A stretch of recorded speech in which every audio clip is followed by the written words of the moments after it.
What's up, guys? Welcome to your big 100th Android tutorial for the new Boston.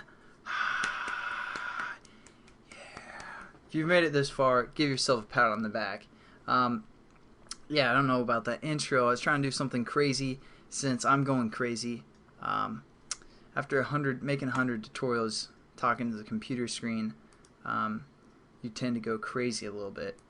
I don't know why Bucky isn't in an insane asylum right now, because he's done so many. But what we're going to do in this tutorial is learn how to load data with this button load.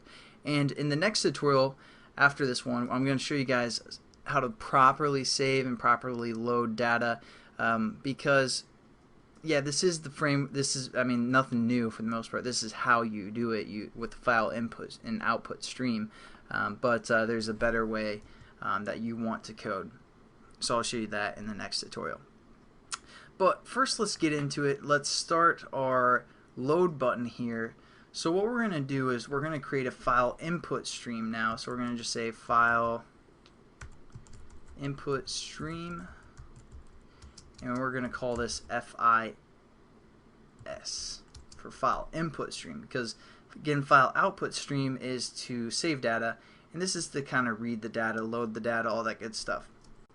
So what we're going to do is we're going to set this equal to open file input instead of open file output like we did within our onCreate method. And again, just within these parentheses, we're just going to say our file name. Again, that's our string reference, kind of our path name. And again, we're going to have to surround this with a try and catch. So we're just going to say surround with try and catch right here. And within here, after we open it, we want to set up a byte array. So what we're going to do is we're going to say byte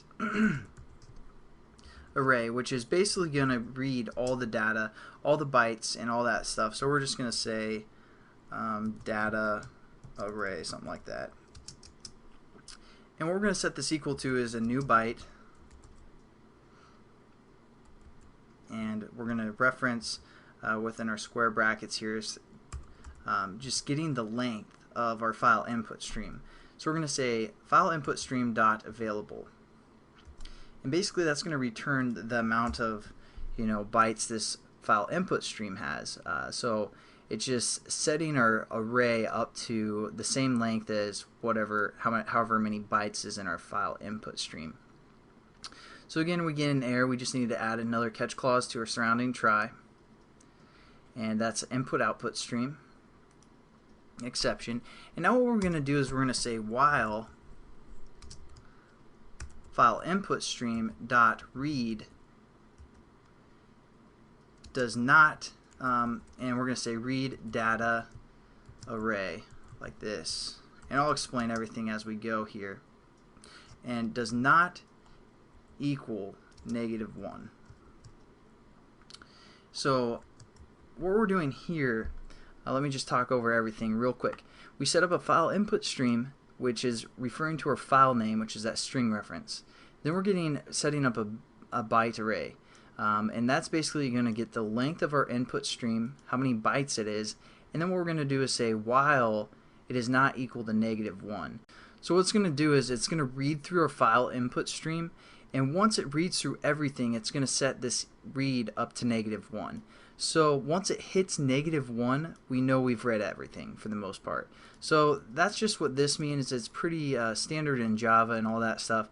But just know that this -1 just means we've read everything for the most part from our file input stream, which has the length or this many bytes for the most part, because that's what we set up here. So now what we're going to do is we're going to create a string.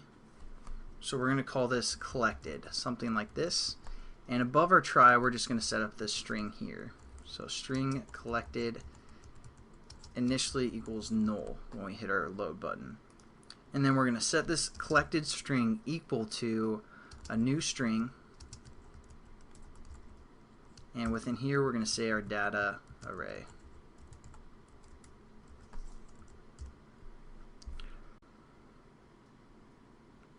And then all we have to do is close our file input stream. So what we can do is we can either say like close right here, Or what we can do is kind of refer to, just to get again familiar with the try, catch, and finally. We can also say finally, referring to after everything's done. We kind of did this with our splash activity, I believe. So we're just going to say finally file input stream dot close, and it's going to give us an error because we set up our file input stream within this try. So what we're also going to do is just copy this or cut it, and then just say file input stream, and again above our try we're just going to hit paste equals null. And then we have to surround this with a try and catch as well. So we're just going to hover over and say try and catch. And it looks kind of complicated, but it's really not that bad. And that's pretty much this tutorial. Let me talk through everything that we've done. So basically we set up a string called collected. This is going to be all of our data that we read. We set up a file input stream, and both of those are null. And then once we try to get our file input stream set up, what we're going to set that up to equal is opening file input, referring to the file or referring to the string name, which is basically, you can think of as a path of some sort. And then what it's going to do is it's going to read that file input stream and get how many bytes is available. And then it's going to set up a byte array, which we call data array.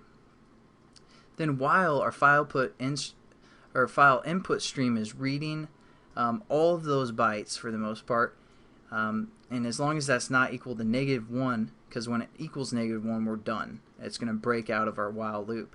And while that's happening, we set up the string, which was null, and now it's just going to equal a new string according to the data that it's reading for the most part. Again, our bit array. As it cycles through this while loop, it'll add to that as well. So it's going to basically be whatever is our data that we saved. And then we have these catch exceptions for file not found and file or input output exception. And then we say finally, after everything's done, just close our input stream. And we need to surround that with a try and a catch as well. So input output exception here as well. So hopefully you guys kind of understand that. It's not too difficult for the most part. And also what we can do is we can now set our text view equal to the data that we read. So all we're going to do is say our text view, which we call data results, and then dot set text, and then we're going to set it up to this collected string that we read for the most part. So now it's going to change our text view when we hit the load button. Yeah, this does look a lot more complicated for the most part than the shared preferences. And if you, again, you're just saving one variable like a string, you probably want to use shared preferences.